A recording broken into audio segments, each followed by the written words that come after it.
Go ahead and wave.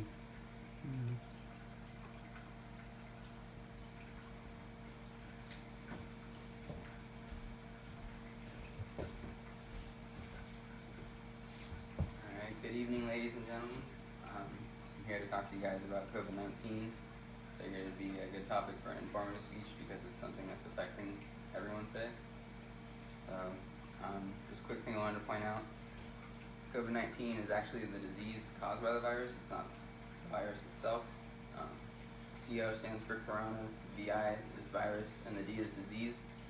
And then the 19 just marks the year it was discovered, 2019. The virus that causes it is known as SARS-CoV-2. So just thought that was important. But we're going to go over how it spread, how it affects the human body during and after infection, and then things that you can do to prevent it and treat it.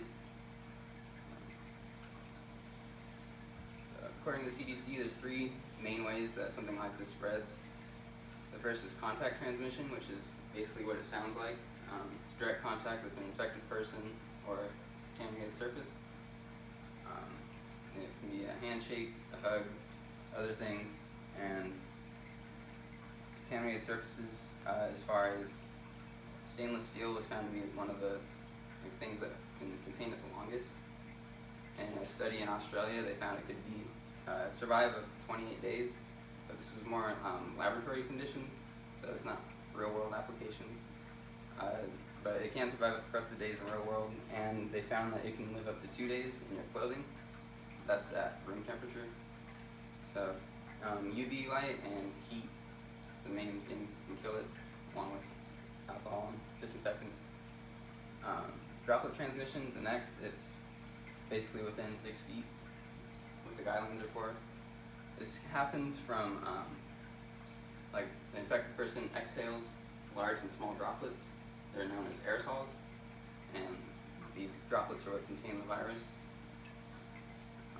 So a healthy person can come along and inhale that, and now they're infected.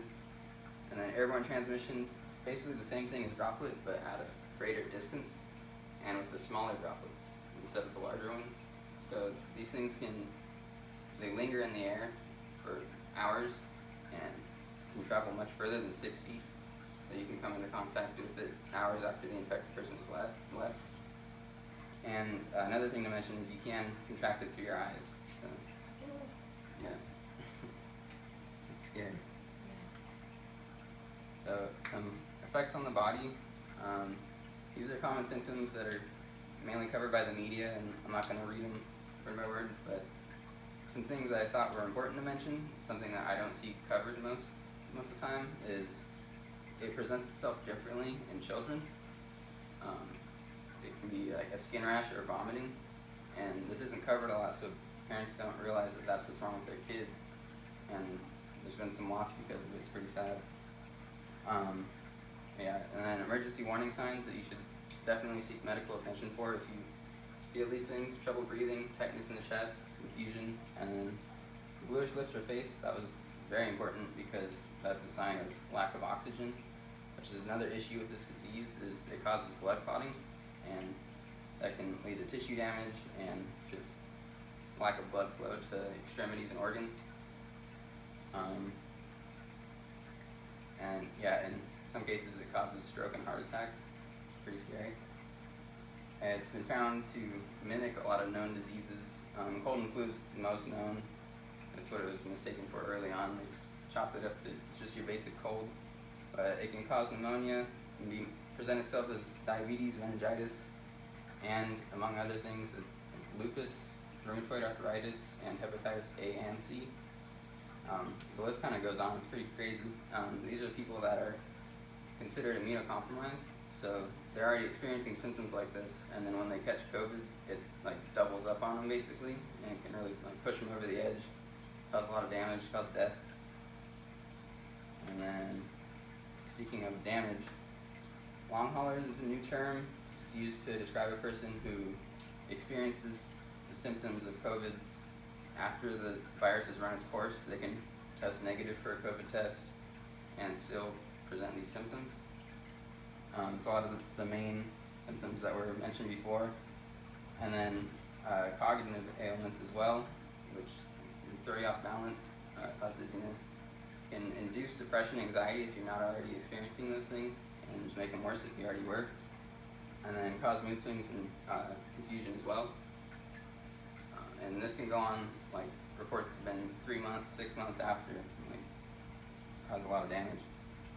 So it's not just a common cold like we were initially led to believe. And then, so prevention and treatment, aside from social distancing and getting the vaccine if you can, mask fitment and filtration are equally important and something that you should practice even if you do have the vaccine, or if you can, social distance. And then I'm going to show you how to test your mask for effectiveness, and then just go over some things that you can do for treatment at home. So, quick comparison between the two. This is a surgical mask. You can find these in bulk. Like, they're a lot easier to find than the KN95s. The KN95s are considered more effective, but they're also more expensive and more difficult to get a hold of. So if all you have is a surgical mask, consider double masking. That's a cloth mask. It should be well-fitting over the surgical mask.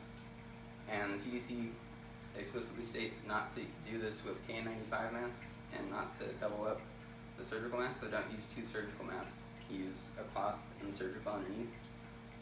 And then if you don't want a double mask, try buying a fitter or a brace. You can get those on Amazon or eBay, other places too, I'm sure.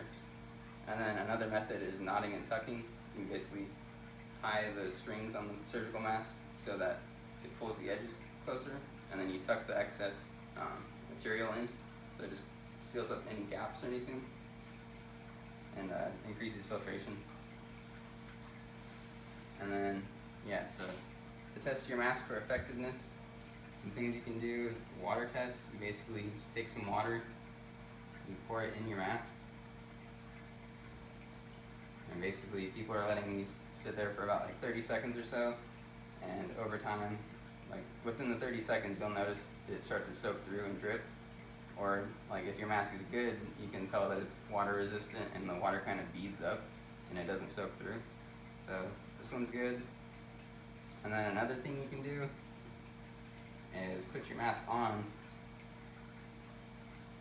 and light a flame in front of it within 6 inches or closer, and try to blow it out.